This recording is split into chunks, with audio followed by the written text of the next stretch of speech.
As long as the tribe occupying the largest landmass remains marginalized and persecuted, abandon all hope of a stable Kenya. A flag, the symbol of a nation. For Kenyans, it represents struggle, unity, and freedom. But recently, one short clip shook the country. Youths were seen disrespecting the Kenyan flag. The video spread like wildfire. Outrage followed. Arrests were made. Voices grew louder. Some called for punishment, others urged restraint. Somali miners who were captured stepping on the Kenyan flag at the Nyayo National Stadium during a football match have been arraigned in court.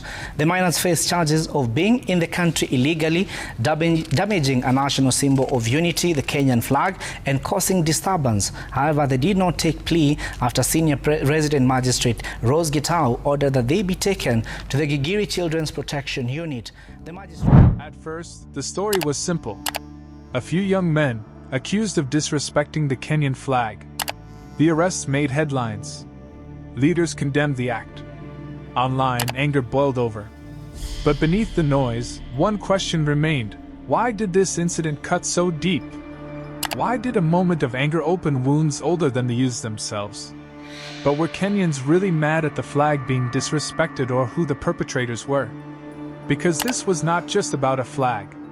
It was about belonging. About who is Kenyan, and who is not fully accepted.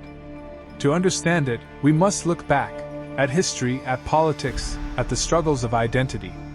Only then can we ask, how do we heal, and how do we unite?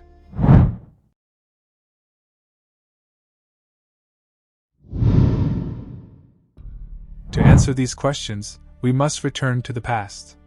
The Somali are a Cushitic tribe that has been occupying the Horn of Africa for centuries. Their population is distributed among 4 countries: Somalia, Ethiopia, Kenya, and Djibouti. They occupy the largest landmass in the Kenyan hinterland, approximate 22%. When colonial borders were drawn, Somali communities were split between Somalia and Kenya. Those in Kenya found themselves under suspicion from the very beginning. In 1950, the increasingly political activities of the Somali Youth League led to its proscription. In its place, the Somalia-endorsed Northern Province People's Progressive Party, NPPPP, was formed in the late 1950s. This party continuously agitated for the secession of the Somali region of Kenya to join the rest of the Somali. They felt betrayed by the British, who did not merge them with their tribesmen. Unfortunately for them, the incoming KANU government, as well as other Cushitic tribes in the region like the Barana and Burji, were against the idea. Meanwhile, the adamant NPPPP militarized and geared up for war. Days after independence, the northeastern region of Kenya threatened to secede and join Somalia. The high Somali population in the area, marginalization during colonial times, and the dream of an all-Somali republic fueled this agitation for secession. The Kenyan government under Jomo Kenyatta would go on to fight a prolonged war with the resident Kushite tribes, punctuated by war crimes, massacres, and unprecedented amounts of sexual violence that have had effects on the region to this day. After independence, calls to unite with Somalia sparked the shift to war. The government responded with force. Entire villages were uprooted. Families were displaced. Thousands died.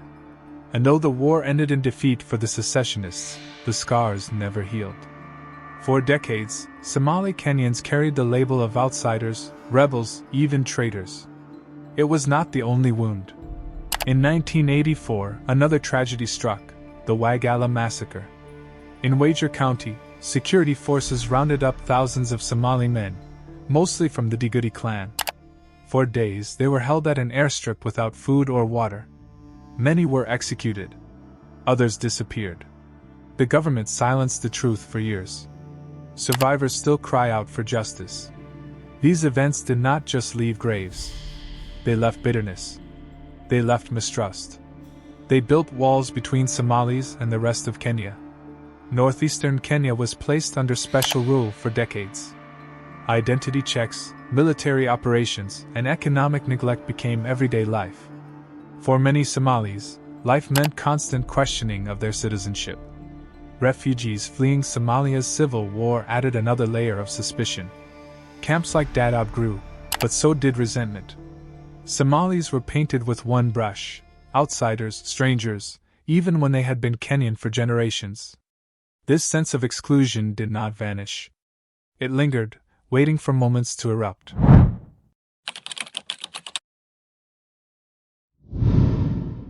Then came the years of terror. Al-Shabaab attacks struck deep inside Kenya, Garissa, Westgate, Mandera. These tragedies scarred the nation. But they also reshaped how Kenyans viewed their Somali neighbors. Security measures grew harsher. Checkpoints, raids, profiling. For many Somali Kenyans, ordinary life meant suspicion at every turn. Yet for other Kenyans, the fear of terror felt just as real. And where there is fear, politics often finds an opportunity. Leaders, instead of calming the storm, sometimes fanned it. Tribal rhetoric gained ground. Online hate turned into street harassment. The line between an individual crime and an entire community blurred. Kenya's story has always been shaped by tribal politics. From election clashes to everyday stereotypes, tribalism weakens the very fabric of society. Tribalism thrives on generalization. One act by a few individuals becomes the image of an entire people. When a Somali desecrates a flag, the story becomes Somalis hate Kenya. When a Kikuyu politician is corrupt, the story becomes all Kikuyus are corrupt. This is the poison of tribalism. It paints millions with the brush of one. And in the age of social media, this poison spreads faster than ever. A video clip without context, a tweet without thought, a post shared in anger, suddenly, hate multiplies. Suddenly, one act becomes a movement. Suddenly, neighbors look at each other with suspicion. And for the Somali community, it often feels double-edged. Blamed for insecurity, yet excluded from opportunity. Targeted in politics, yet called upon to prove loyalty again and again. But tribalism does not end with one group. Once unleashed, it spreads. Today it may be Somalis. Tomorrow it may be another tribe.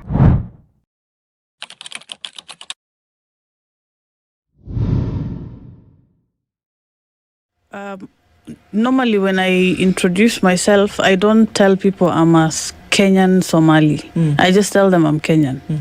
Then when they ask me, I tell them I'm Kenyan and I come from the Somali community.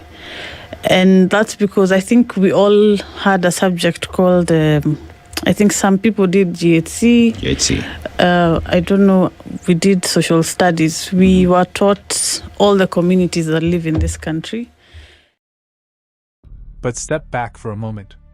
Ask yourself, are we prisoners of our past? Must the children of today carry the hate of yesterday? Nelson Mandela taught us, no one is born hating another person because of his background.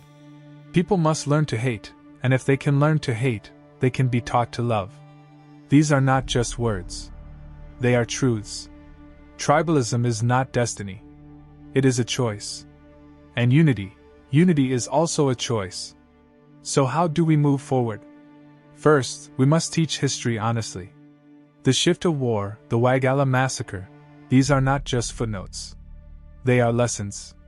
Our schools must teach them so the young may understand, not repeat. Second, we must demand responsibility from our media.